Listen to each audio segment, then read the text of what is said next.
Thank you very much. I appreciate the invitation, and I'm honored to have this time to share with you sort of my life's work and what I've been thinking about.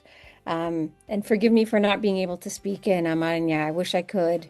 I understood, I think, 45%. I'm going to make it 45.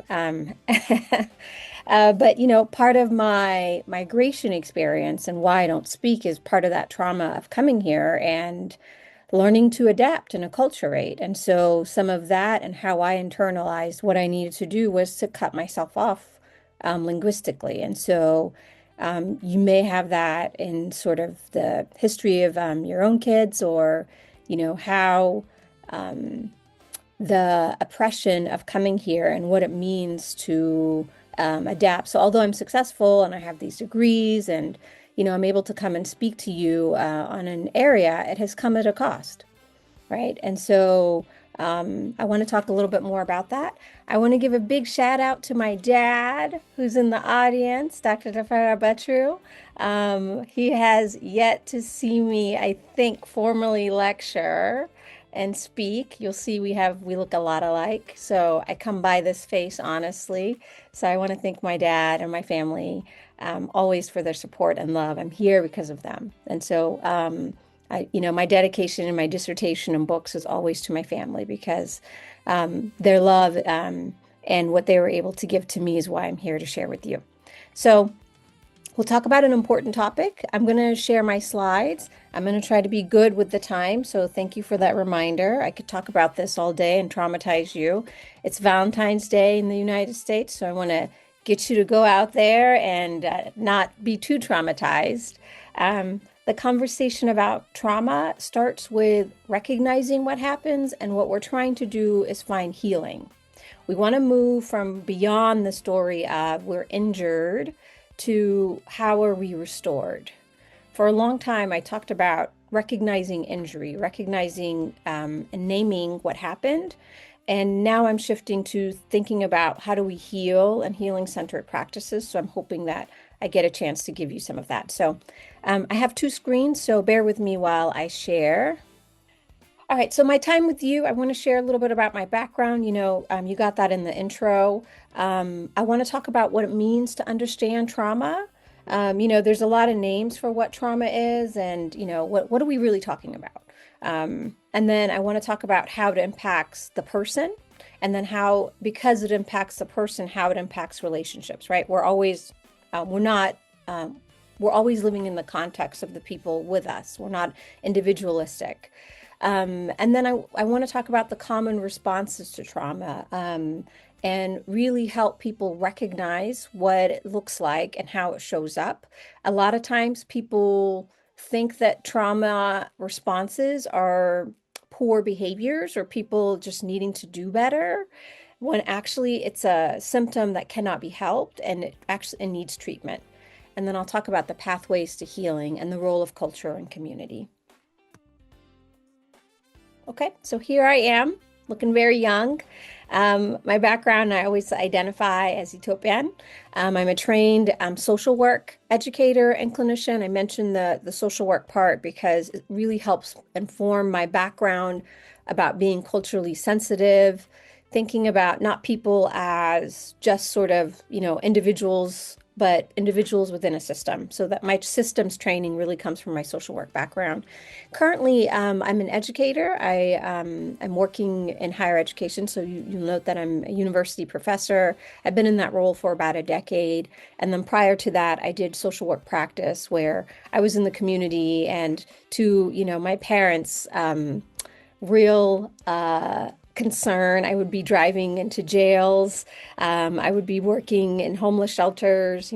They came here hoping to give us a better life. And here I am going into these communities that seemed really, working with violence and victims of violence. And so I think they were so concerned for so many years. But what this did for me is it really helped me informed my my idea for a dissertation, which was that I saw that people were experiencing trauma in all these systems, but no one was addressing it. And so I'd see the same families having a hard time in school.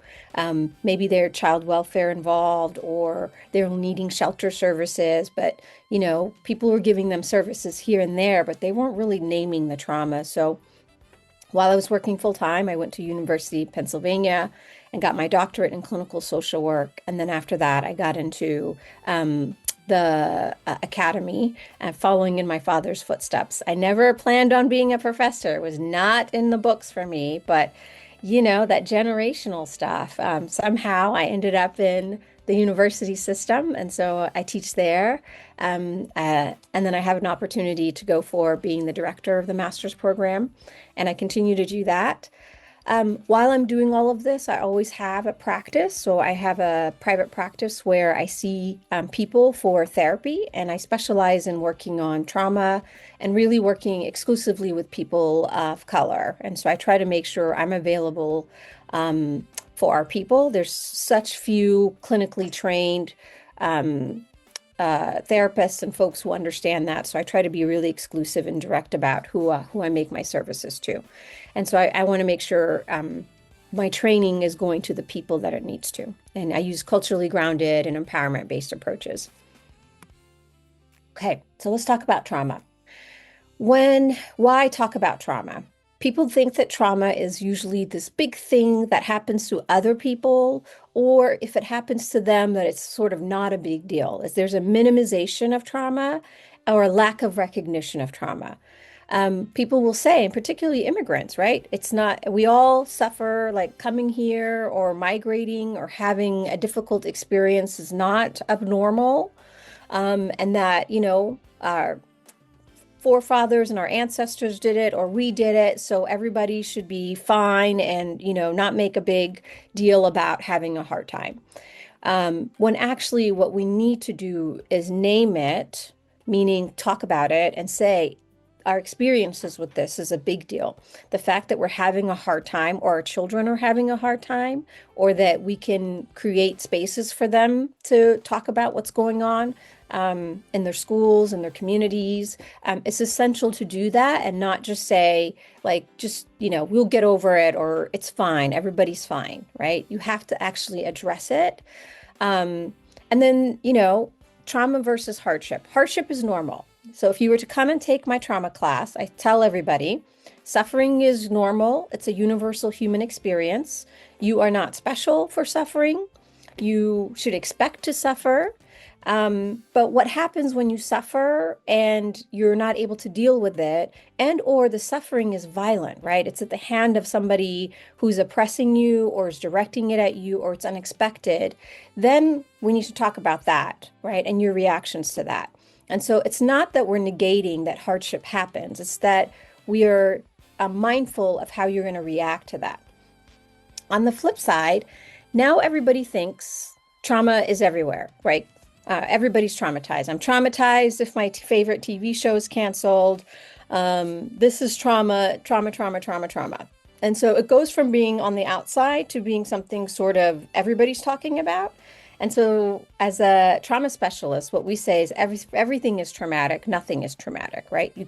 Not everything can be trauma, but you can recognize that someone can respond to something and have a reaction that if they're telling you I'm traumatized or I'm having a hard time with that, we listen to that. Putting on my professor hat for a minute, for a long time, trauma as a discipline was completely unrecognized. It was not actually until 1979 that PTSD diagnosis became formal, and what is the DSM, which is a medical document that you can actually get a diagnosis of post-traumatic stress disorder. Part of the reason for this is the people that were coming and saying they were experiencing trauma were women and children. And historically, we have not listened or believed to the experiences of women and children. And so the most vulnerable people will come and say, I'm experiencing trauma. And society, and Freud was sort of the first person who invented psychology. And when Freud was seeing women who were having psychological and traumatic symptoms, he said, and they were all telling him, they're being abused by their fathers and their members in their family and the people that were paying him to come for services. He said, if there was this much abuse, it must be an epidemic of violence against women, and that can't be true. This has to be a fantasy that they're having. And so he denied what was actually occurring. And the one scientist who believed for the women, you will not know him. His name is Pierre Janet. He believed them. He created what we now see as the protocol for trauma treatment.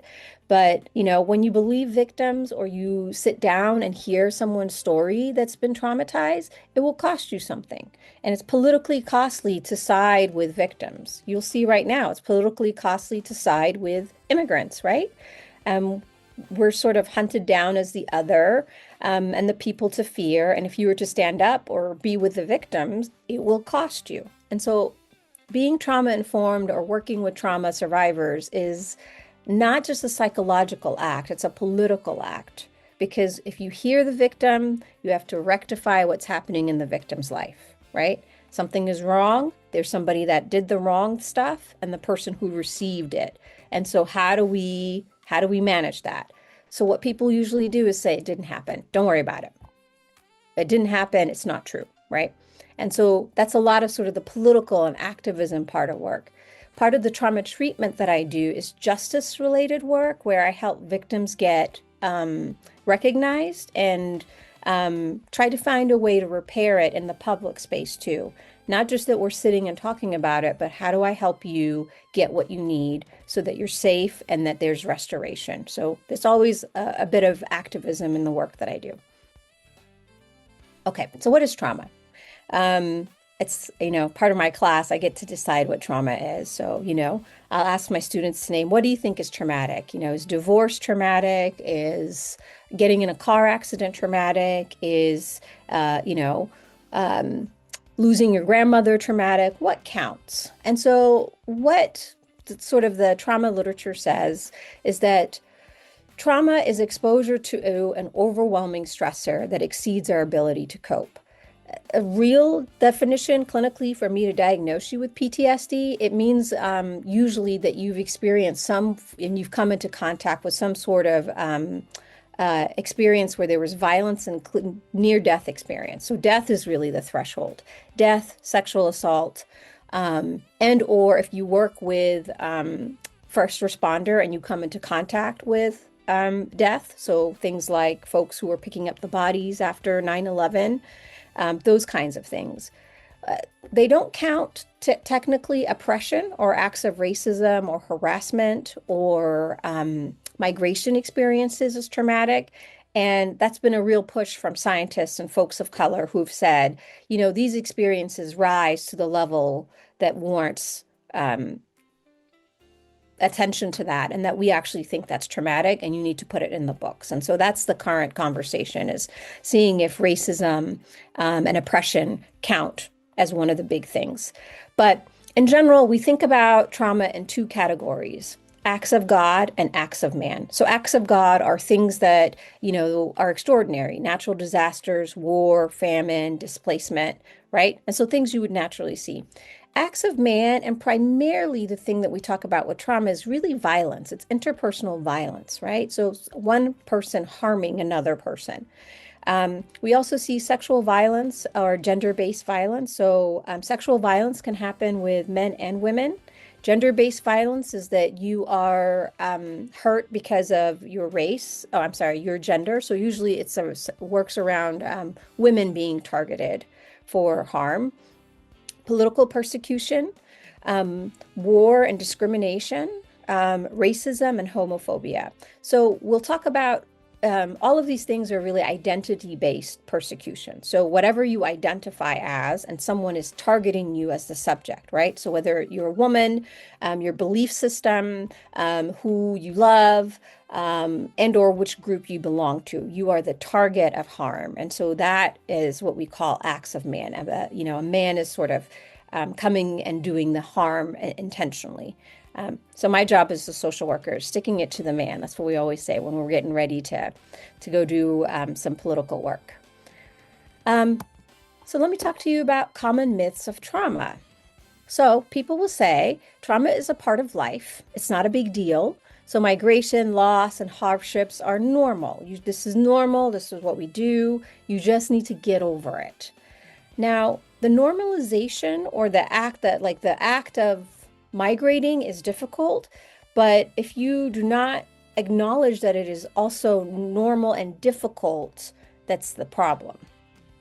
The other myth that we have is that time heals trauma. It really doesn't. And so I think people think having distance, so the longer you are away from the incident that happened, you'll forget about it, and you don't. And I'll tell you why in my slides about how trauma actually lives in your body. Time is, just give it some time and it'll go away. It doesn't. Actually, it gets down generationally. What is ignored, what is not treated, what is not addressed will always come back. So your job is to think about, how am I going to address it? The other thing is with kids, like, oh, they're small, they're kids, they won't remember. You will be surprised at what kids remember and what impacts them. Because their brains are developing, when a hardship happens, the earlier, actually, the bigger the impact is, because their brains are still developing. And so they're absorbing all of this, and how their brains are shaped will be in response to that trauma. And so we actually have to be even more careful and more thoughtful and more caring with kids. The younger, the harder, the more we need to be thoughtful about that. I'll give you an example. I was working with a young girl in a school-based setting. She was her parents were getting a divorce. She was having a hard time coming to school.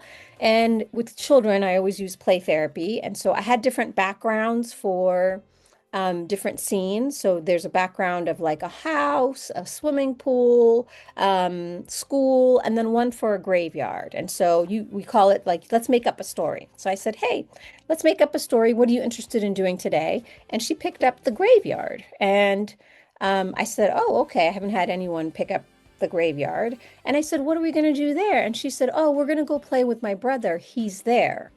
And so, in my interview with the parents, I did not hear that she had a brother. They didn't tell me that she had a brother. And so later I speak with the parents and I said, hey, she mentioned a brother and a graveyard.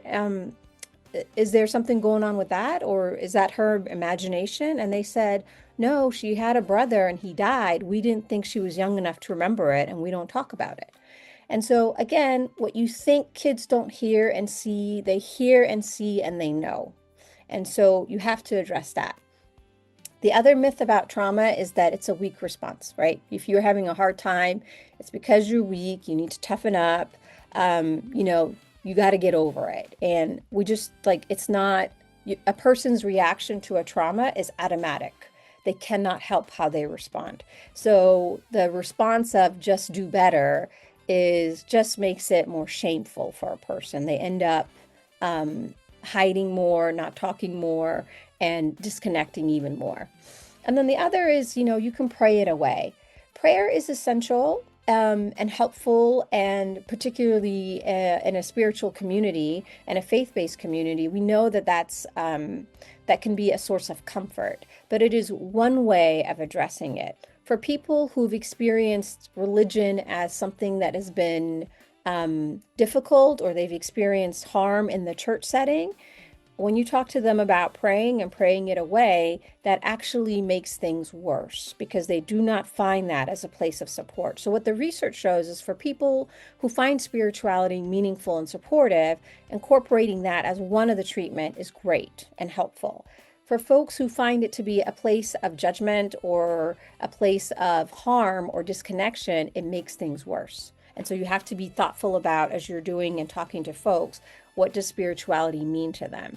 And particularly with intergenerational aspects, I think people think that they're passing down their faith to their kids, but you need to talk to your kids and see if their faith and if this is helpful to them. So if you're saying pray about it and they don't believe in prayer, it's going to go in one ear and out the other, right? So you have to think about, what does that mean?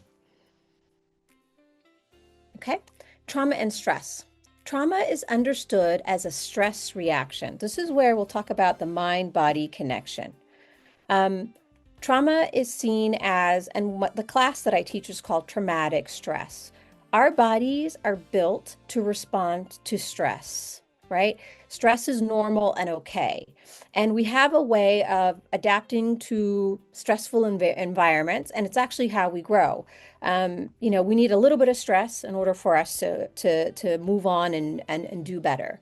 What happens though is that with trauma, it overwhelms our stress system and it makes it so that we don't have a biological adaptation, meaning that, how our body is taking in all of this stress is that it gets stuck in our bodies. And I'll talk more about that. So trauma is a mind and a body experience. It's not just like I'm having a hard time thinking about this event.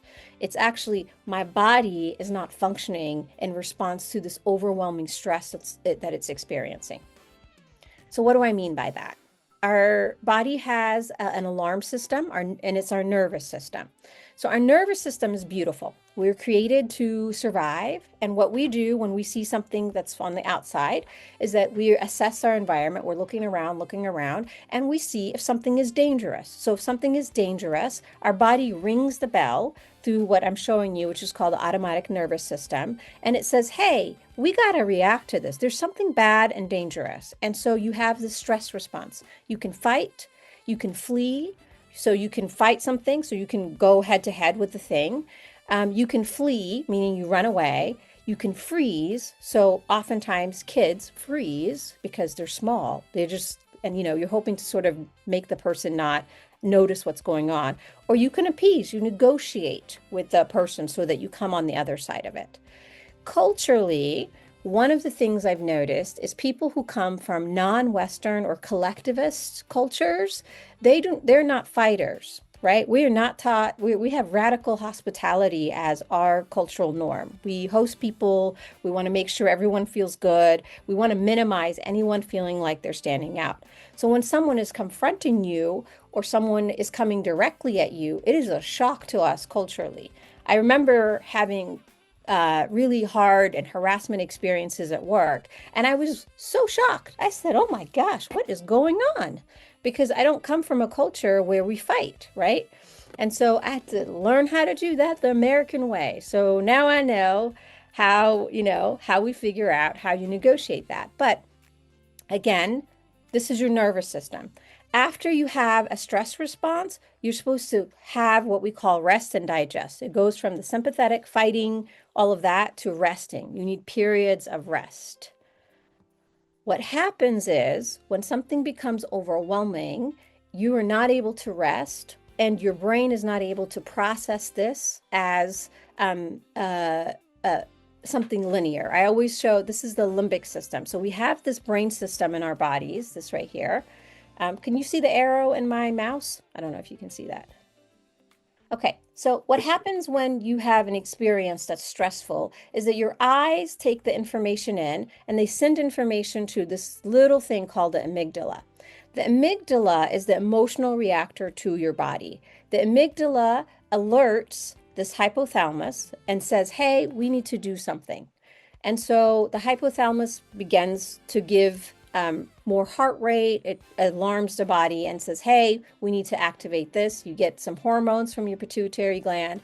Then all of this, after this incident is over, gets stored in what we call the hippocampus. This is your memory, okay?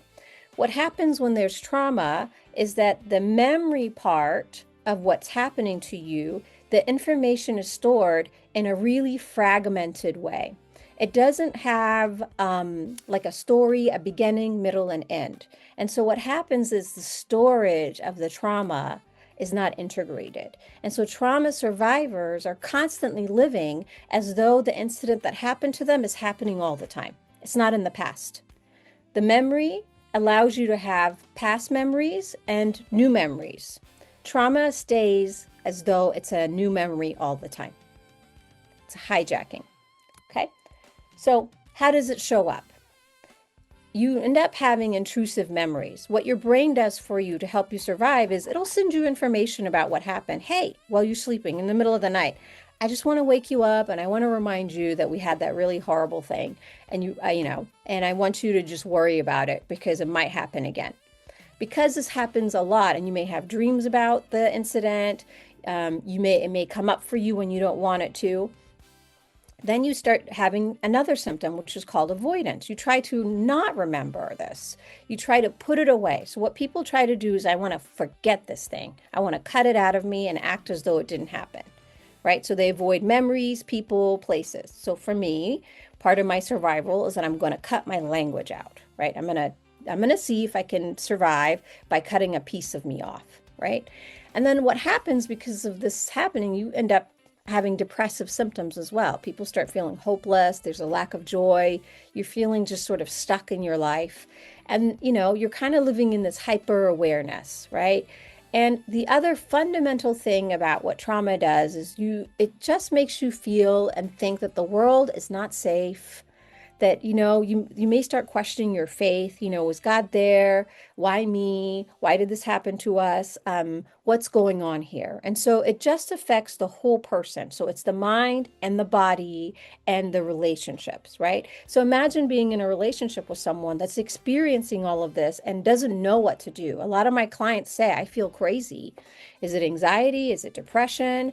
I feel like I'm just stuck and I'm always going to be like this. Why can't I get over it? I had someone weeping the other day saying, why am I always going to be this loser? Like, I'm just stuck in this way and I can't get through and I should be better. And I don't want you. And when I say, hey, this is trauma, she'll say, stop making excuses for me, right? And I have to remind her, it's not an excuse. This is just because you know this about yourself, you have to take care of yourself, not shame yourself some more. It doesn't help to sort of stay in shame. The other thing that happens is that you end up living a life of fear. Because trauma survivors have had their fear responses hijacked, everything is a fear response. You lose trust. Because it feels so bad and you're disconnected, some people either have all their emotions on or off, right? And we call it emotional numbing. And constant vigilance. So like, I have to stay ready so that this thing that happened doesn't happen again. So we have that alarm going on. Okay. Now, people who have had trauma or have had traumatic exposure will not necessarily develop PTSD. So the research about, who's going to develop PTSD or continue to have these kinds of symptoms, because depending on your family system or your supports, or when we lived in Beirut, for instance, war was always around the corner, but you didn't see a whole country full of people with PTSD, right? Why not? So that's what the researchers asked. And so what you'll see is some of it is genetics. So some people are prone to have vulnerability for mental illness. So you may have that as 25% of people actually have depression and anxiety as part of their genetic makeup. Some people are a little bit hardier. And so on the flip side, there's some people where it seems like nothing touches them. What people like to do is use those people as the example of why you should get over it, when actually it's just that people come in different packages, right? Laughter is another thing. The other protective factor is family and social support. So the world could be dangerous, but your family is safe and you are loved, right? That's a protective factor. Social supports. So you may have a strong community or strong communal identity. So, similarly, I have students in Israel now, and, she's talking to me via Zoom and we're taking classes. There's a strong communal identity, right? And so they call themselves survivors. There's an idea about how they live. And so that's a protective factor. And then the other factor in the macro world is community support. So we know in our community that the church is really significant in terms of community support, right, and identity. And so if you have those things in place, they mitigate the impact of trauma. And so it will help it not get too internalized. It doesn't mean that it won't, but these are some protective factors. The other thing is, it's not just about taking someone to the place, right? So I'm going to take you to church, and then that means it's a protective factor. The relationships you have in that space matters. It's the quality of the connection. Do you feel like you have someone you can go to who will listen to you and who will hear you?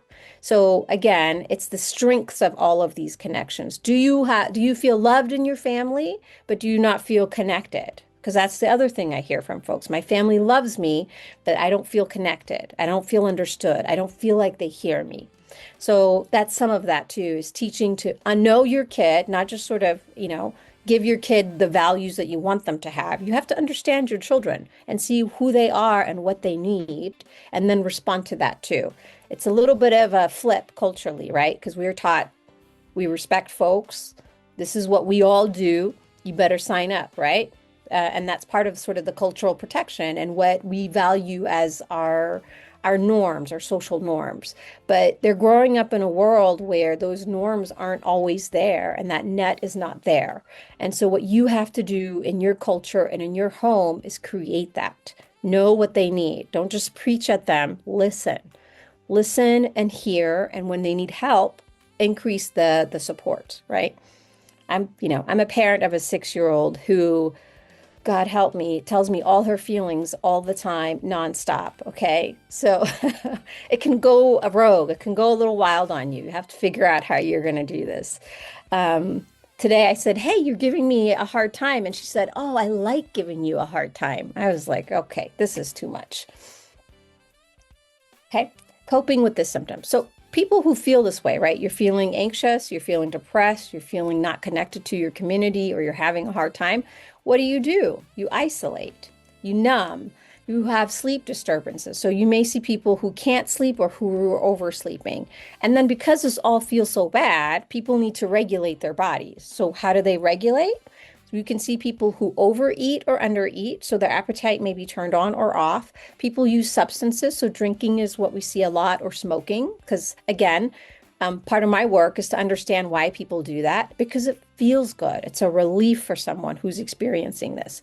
And then we also have folks who are pretty reckless or take risks so that they can feel like I'm doing something, nothing matters anyways, so why don't I just, take these risks, right? So this is all the troubling information about how trauma manifests. So what do we do about it? Trauma is about disintegration and disconnection. Treatment is about connection, right? And you disconnect to your body. You connect, not disconnect. You connect to your body, your emotions, and to the community. And healing comes from sort of working on all these parts at the same time. That's why prayer is like one way to do that, but it's not everything, right? Oh boy, Zoom is doing this thing now where it does that. Prayer can be an aspect of that, but you have to think about the person as a whole. Like, how do they connect with their bodies? Because their bodies are dysregulated, right? So a lot of the work that I do is teaching people how to notice what they're feeling in their emotions and then how to regulate that. They have to connect with their community and their relationships, right? And then how we move through that.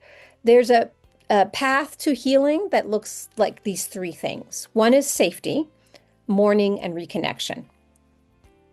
So safety is that the person feels safe in their body and safe in a relationship. And we do that by naming the thing, right? So you have to talk about it. This is why some of the books that you'll read about trauma says, tell me what happened. In order for someone to feel like they can tell you what happened, you have to be a safe person, and they have to feel safe in their bodies, right? The feelings that come up for them when they talk about it are overwhelming. And so what I teach in my therapy is, how do I help them turn down the volume on their feelings? Or for my clients who are really disconnected and disassociative, I teach them, when you're about to disconnect, because I have a lot of people that daydream or they just leave their bodies, I tell them, stay, stay, stay.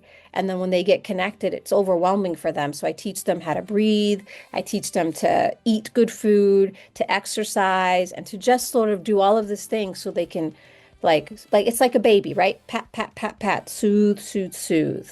And then they can go on to the next thing, which is what we call the mourning. Mourning is where a person tells you what happened. They have to tell you what happened in a linear fashion. There is a particularly good intervention called narrative exposure therapy. Narrative exposure therapy is something that pastors can be trained in and non-professionals can be trained in. So if you're interested in doing this work, you can Google it and get access to it. It's called NET, Narrative Exposure Therapy. And narrative exposure therapy, I have people tell me what happened using a timeline. In particular, they're called stones and flowers. So tell me the stones, like the hard things that happen, and then the flowers. And we do that from 0 to where they are now. We take about 2 hours to do that. And then for all the areas where they feel stuck or the hot spots or the stones, we go back to those and we talk about each of those things, right? So that's the morning part. You have to build safety so they can tolerate this, because when people start doing this, it can be too much for them. So what we do is, I give them tools. I have someone, we started this process and she's at age 6 and she stopped because she couldn't go on. We had to take a year break before we can go back to it. We're going to go back to it this summer. So I have my clients are avoidant. They don't really want to get into it because it feels so bad. So they're always doing something. Where they'll manage, like something else will come up or they'll make a problem that we have to address. So with some of them, I have to be really strict about when they're ready to do this process. We're going to do this, and I want you to be ready. Okay. And then this is my favorite part. This is reconnection and healing. This is where people heal. They restore relationship. They make meaning out of it. A lot of people get tattoos, jump out of airplanes. They do something that signifies that they're free. Right? They're no longer part. This trauma story is something that happened to them, but it's not everything. And it's not everything that impacts is how they parent, how they're in a relationship, or what they do. It's integrated. For folks who are marginalized or from a minority culture, there's a justice part of what needs to happen. Or for sexual assault survivors, it's not just good to feel like, okay, I can feel good in my body and this thing happened. People need to see justice. And so we talk a lot about what that looks like. My specialty is culture and race and trauma and specializing in that. So healing has to be culturally grounded. It has to make sense for the communities that you're in. Otherwise, you'll use sort of white and Western notions of what healing looks like. And people may tell you, like, your family is too enmeshed. You guys are too involved. You need more boundaries. They love boundaries, okay? We come from a culture where we don't know what boundaries are. If I was to tell you have more boundaries, you'll be like, you got to go. You have to stay for 5 hours, okay? And that's still too short. So that's what I mean by, and I share more about my own background when I'm doing therapy with folks from different countries and cultures, because it's a give and take, right? We're spending time together. We're breaking bread. We're having coffee. It's not just I'm the clinician and you are the patient. And so that's the work that we do. Formal treatments or specialized treatments for trauma. Narrative exposure therapy is one that I mentioned. These are evidence-based. Written exposure therapy, that's another one I'm trying. It's a little bit shorter. Trauma-focused CBT, cognitive processing therapy, the sanctuary model, and a big fancy one everybody's obsessed with is EMDR. I'm not sure if you've heard of EMDR, but I just got certified in it. And it's very specialized. It's like a 2-year process. And it works. It works. So you can do something that's short term. So trauma treatment does not have to be a lifelong, oh my gosh, we're on the couch forever. It depends on the person. So you can do something short term where they get a relief from it, but we're not unpacking their childhood, to something long term where we're taking a year or two to look at all of this stuff. Important part about trauma screening, trauma treatment is I do a screening. So I always assess to see what things happen. I give information like this, psychoeducation is what we call it, where I talk about, how it impacts your mind and your brain. And then I give them emotional regulation skills, and then I do exposure therapy. For folks who are working with survivors, a couple of tips.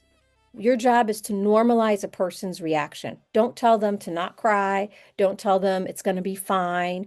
Don't tell them, that it's God's plan. People hate that. Don't do all that stuff. Your job is to listen and to say, your reaction is normal. I'm so sorry. It's okay. This is normal. And then also don't expect them to be thankful or grateful. This is one of the things you'll find is that when people are traumatized, they're going to react and they don't want you, and they're going to, they're going to act a fool. That's okay. You can wait until the healing part where they'll be really grateful and they'll get a tattoo, maybe of you. Your job also as the person who's providing the treatment is to be predictable. A lot of trauma survivors will test you. They'll see, will you really stay? Will you not? And your job is just to always be predictable. I'm always here. I'll always love you. Like, you're never going to be too bad that I won't be here, right? You can still have boundaries with that, but connect with them. And the other thing is to connect people to resources. If there is a crisis in your community, so let's say there's a shooting, an abduction, or something, suicide, I think that's one of the other things that's happening in the community. What you want to do is that you want to be careful about how much details you ask. We used to have, when there was big shootings or suicides in school, we'll bring all the kids in, have them tell us how the details of exactly what happened, and then, respond to that. And you actually don't want to do that. What you want to do is actually inform people about the reactions they can have. The reaction, I mean by the fight, flight, all of those.